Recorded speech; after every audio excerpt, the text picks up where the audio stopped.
The protests for Andrew Brown in Elizabeth City have reached the 12th day. And again, I've been covering every single day of these protests from when the moment I heard about the shooting to this moment. I have been here on the ground every single day.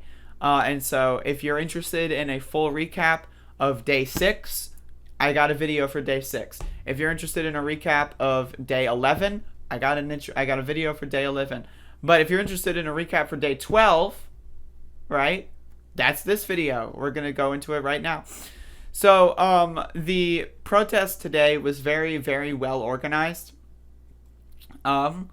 This was a protest that was supposed to be like, it's a Sunday, right? Like the Brown family was here marching with us.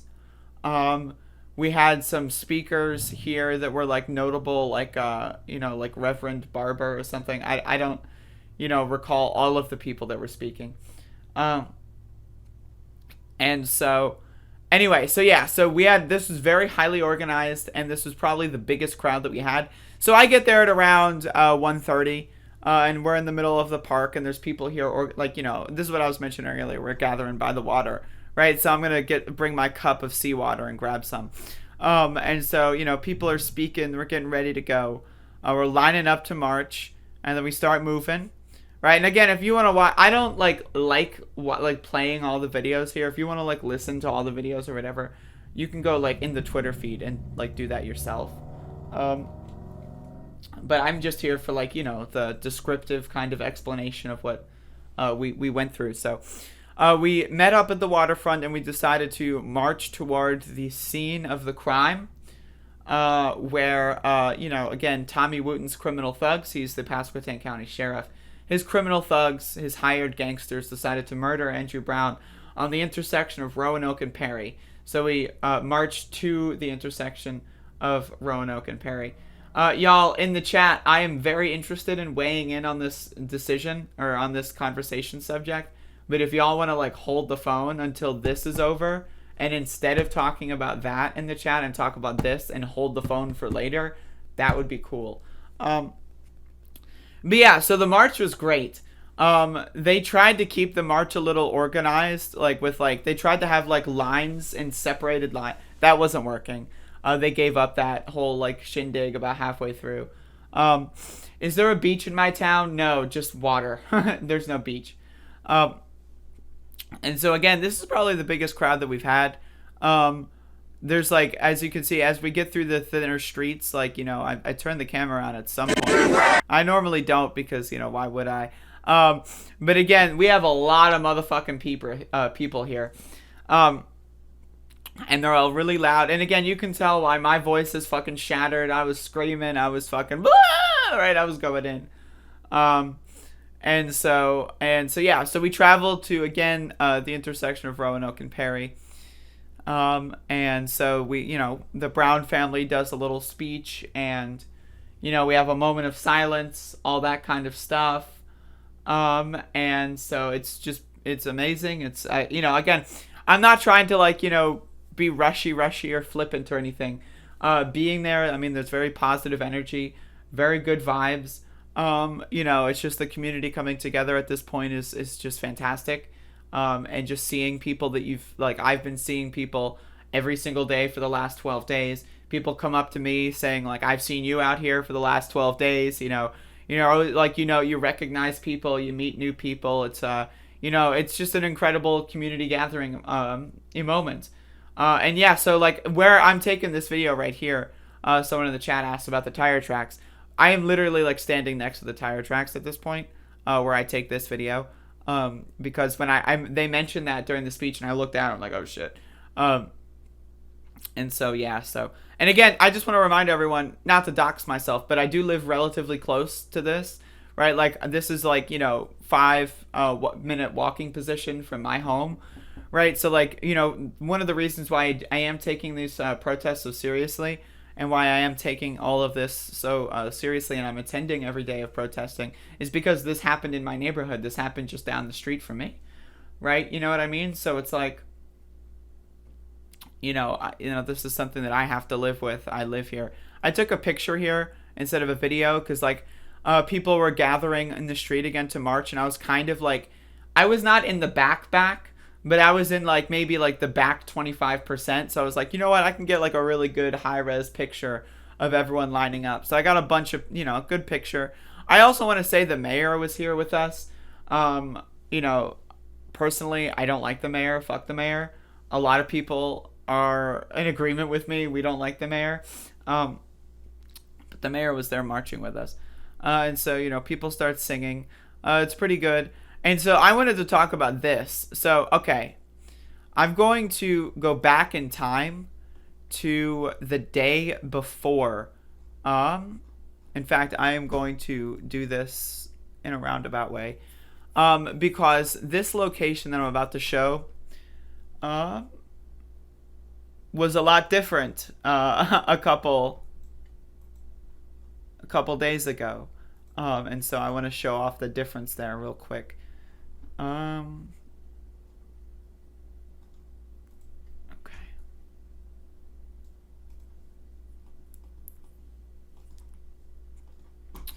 Okay, so the day before, we were at the same position at night, and there were military buses and probably what amounted to be like at least 100 different vehicles for police just parked at this armory. And so when we were marching past here, we had a couple people like, you know, go ahead of the crowd just to make sure that everything is safe before the crowd comes up. And so as someone was going up there to, you know, to the armory, they noticed that they're trying to get rid of all the cop cars. Like they're all like driving in the opposite direction because they don't want the crowd of people to march past the armory and see that they're inside of a military occupation. They want to hide the fact that we're in a military occupation, right, from everyday people.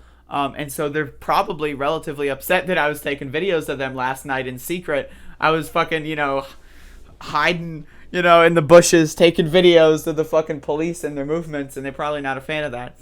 But what we see I gotta here, take fucking video of that shit. It's a police RV, folks. They're going camping in Elizabeth City. Lord have motherfucking mercy. So as you can see, we found like 2 of these. So what this is apparently a mobile command unit. And so now I had people on Twitter basically tell me that what this is it's like a unit, I suppose, where like all the different agencies like cross communicate and exchange information or something. So it's kind of like, you know, it means that they're more highly organized. And so when you're in a position where you've got the county sheriff from every county in North Carolina, right? Like, again, all the way across the state, 200-300 miles away, they've been bussed in. Outside agitators have been bussed in, right? But, like, you know, it makes it hard to coordinate. So that's what that little thing there is for. But it just looks hilarious. It's just really fucking funny. It's really fucking funny. And so I record, you know, this little segment here, and then people tell me what that was. So then we move from the intersection of Roanoke and Perry to Ehring House, which is the main road of commerce in Elizabeth City. And we shut that motherfucking shit down. We decide to, again, at this point, march slower than average. So that, like, you know, again, we take longer. We take the scenic route. The road's shut down for a longer period of time. But you can see, I do like a decent scan here. You can see this street is really wide. It's the widest street that we have here in Elizabeth City, right? And, like, it's still, you can see crowds and crowds of people. And so it's, again, the incredible turnout. And so, you know, we're getting closer to downtown. The road's tightening, and so you can see that there's, like, just seas of people. There's so many goddamn motherfucking people. And it's just beautiful and amazing. And then so we're at the public safety building. And I don't record any more segments from this point. Because at this point it was just people speaking. Like Reverend Barber or whatever. And a couple other people. Like, you know, some lawyers for the Brown family. Members of the Brown family. I'm not trying to be flippant here. I just, you know, there were people speaking. And you know, there's all the press cameras in the world. So I'm not going to waste my battery getting like a shaky cam version of these people speaking. So I'm like, you know what? There's 18 different press cameras. If I ever in the future want to go listen to those speeches again, those press cameras got it. I don't need to waste my battery. But yeah, so we get here. And so I'm sitting down. So I'm like, I'm a little tired. Um, and so, but this is something that we saw is while they were speaking, there were cops on the roof trying not to be seen, right? And like huddling in the corner. And at one point we saw 3 of them. And so, like I'm just throwing that out there. They were watching us the whole time from the roof. So which is just so like, like I think in their minds it's super intimidating, but in our minds it's just kind of like you look silly, you look like a silly person. And so like that's kind of what that is. But anyway, like the crowd kind of dispersed after the speakers. Last Sunday we had an early finish as well. People get tired on Sunday. I understand. People need a day of rest. So today, there are things planned for today. The funeral for Andrew is going to be happening today. To my understanding, I'm pretty sure Status Quo is going to be there. When I was talking to John last night, he said he was going to leave after the funeral. So I don't know if I'm going to get there when that happens, but he should be streaming. So definitely go check that out if you're interested. And then we're going to we're going to shut this shit down continuously until they release the motherfucking tape. And so one thing that that has been going on here in Elizabeth City is that the city manager has said that the city itself has been losing anywhere between $5,000 and $30,000 a day from these protests, starting from 5 on the first few days and escalating as we continue to shut shit down more and more and more. And then the curfews like just destroyed the economy of Elizabeth City, and that was their doing. They're the ones who did the curfew, not us, right? Hey, we're only so many people. We can only occupy so many streets at once, right? They fucking shut down the whole goddamn city, right? So yeah, we've been basically hammering away at the city budget, and that's just our city budget. That's not to mention the other city budgets of people that drive through Elizabeth City, people that can't get home, people that can't get to work in Camden County, that kind of stuff, which is across the bridge. So we're really fucking up the economics here. And that's really kind of like the goal of this protest, because again, you got to hit them where it hurts.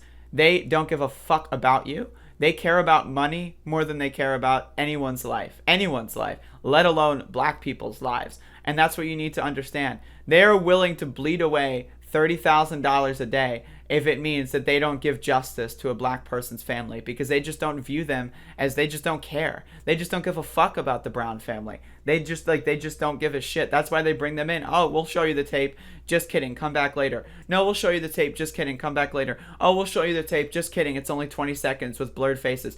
Come back later. Then we'll show it. Oh no, now it's 25 seconds and it's got blurred faces. But no, they're just fucking around with us. And that's and we got to prove that yes, they're going to fuck around with us, but we're not going to sit down and take it. The community is not just going to go oh, well, I guess the sheriff doesn't like us. No, motherfucker. We're going to stand up and we're going to shut down this motherfucking shit until we get what we need in this motherfucking city. That's transparency. That's the motherfucking video. And that's Tommy Wooten to be marched out in motherfucking handcuffs, as well as all of his hired thugs. That's what we demand in this city. And we're not going to stop until we get that fucking justice. Doesn't matter if you want to put a fucking 2-month clock on it. Oh, come back in 45 days. All right. How about we'll come back for 45 days, motherfucker. Try us. And so that's what we've been trying to do. And so there's probably going to be some more protesting for today. And I'll be, of course, there to, document it and, make sure that everything's cool. Especially if more and more press cameras are going to be leaving, and so that's going to be the situation. And that's basically day 12. Day 12 was a little bit shorter, a little bit more of an organized event. We had speakers and all that. And it was very nice. And it was very respectful. And I appreciated it very much so. And it was yesterday's event was for the family. A lot of the protests have been for the family, but the family's obviously grieving and they can't attend every single day of protesting, right? But yesterday was specifically for the family. The march was for the family, the speakers were for the it was all just for them. And I thought it was a very beautiful ceremony. Is the family getting the video? I thought someone said they were to my knowledge, I think the next timeline is next week. They might get a slightly less redacted version of it. Something like that. So that's and that depends on whether or not they actually do it. So we'll see. And so that's the situation that we're in right now. But yeah, that's day 12. If anyone has any questions, comments, or concerns, feel free to let me know. Day 12 definitely saw the biggest crowd, the most well organized. And again, I just thought the ceremonial aspect of it was beautiful. And again, I very much so appreciate that the city is sticking together, especially in this trying time. And we're not letting the cops intimidate us. We're not letting these outside agitators and rioters intimidate us. And when I say that, I mean specifically the police. I'm not talking about anyone else that's coming here. I'm talking about the police. They got bussed in here from 300 miles away to fuck shit up. They're wearing riot gear. They've got chemical weapons. They've got guns. They've got ammo. Talk about outside agitation, motherfucker. And they're trying to cover it up. The Andrew Brown murder is one of, like, they're trying to make this a huge cover up. That's what they're trying to do. They hid the names. Now they release some of the names, but not all of the names, right? And they're trying, like, it's just a whole bizarre situation. They're trying to run out the clock. They're trying to make people get tired. They're trying to make people forget. They're trying to make people not care. And as far as I am concerned, I'm out here. I've been out here every single day, and I'm willing to stay out here every single day until justice is served, until transparency is had, until Tommy Wooten is marched out in motherfucking handcuffs. And I know a lot of Elizabeth City feels exactly the same as I do, if not a little bit further than me. Which, let's be honest, I hide my power level a little bit when I'm outside. I kind of, let it loose here, but I hide my power level when I'm out at a protest. I don't want people to know what kind of person I'm interested in being, right? You just want to be there for other people. I'm there to, follow the lead. But, again, we're going to shut this shit down until we get what we want. And if these motherfuckers are fine with bleeding $30,000 a day, all right, fine. If that's how much this is worth to you, spending hundreds of thousands of dollars cumulatively just so that you can say, oh yeah, we decided to fuck around with the family of someone who we murdered on in broad daylight in a school zone, right? If that's that valuable to you, if saying, look, we fucked around with someone that we murdered, right? It's worth $100. Is it worth $200,000? Is it worth $300,000? Is it worth $500,000? Is it worth $1 million? How much is that worth to fuck around with Andrew Brown's family? That's the question we have for Tommy Wooten. That's the question we have for the absolute state of North Carolina. Why isn't Roy Cooper doing anything about these thugs that were getting bussed into Elizabeth City? Come on, man, you're a Democrat. Where's Joe Biden? Come on, man, you're a Democrat. What is this bullshit? Anyway, that's the recap. I'll keep you posted tomorrow morning for what happened today. And I would say yesterday was a very good day. Albeit short, but again, last Sunday was short. And so again, and it was sweet. And yesterday's events was specifically for the family, and they enjoyed it. I enjoyed it. And it was a great ceremony. So that's all I have to say. Is the national attention still there? There's been less and less press. Yesterday we had probably the most press and the most people. But I imagine that they're going to dwindle after today. Again, I was talking to Status Quo and News to Share, and they said that they're leaving today. So I don't know if that's indicative of other people leaving today. I have spoken to USA Today and ABC, and they said that they were just popping in and out, like, covering every couple days, coming back every couple days. But again, I will be there every single day. And so, like, whether or not we have national press, I will be there every single day, and I will be there. And if no one else is there, if I'm the only person there, and every live streamer is gone, you know what? I'll figure out how to live stream, okay? Because, like, we need to have documentation. And if this does get to a point where the national media leave and there's no more live streaming, I will be the one to do that. Like, if it needs to be that way. I would prefer not to. I prefer taking the Twitter clips and actively participating. But if I need to be there to document, I will be there to document. So, but again, right now the press seems to be here. But who knows how long this will last? Right now we have about 30 days until the next timeline, until the next timer is out. So we'll see how it goes, and I'll be sure to keep y'all posted. And again, I know that there's a lot that people want me to talk about besides these protests, but again, you have to understand, I'm an activist and a protester before I'm a podcaster.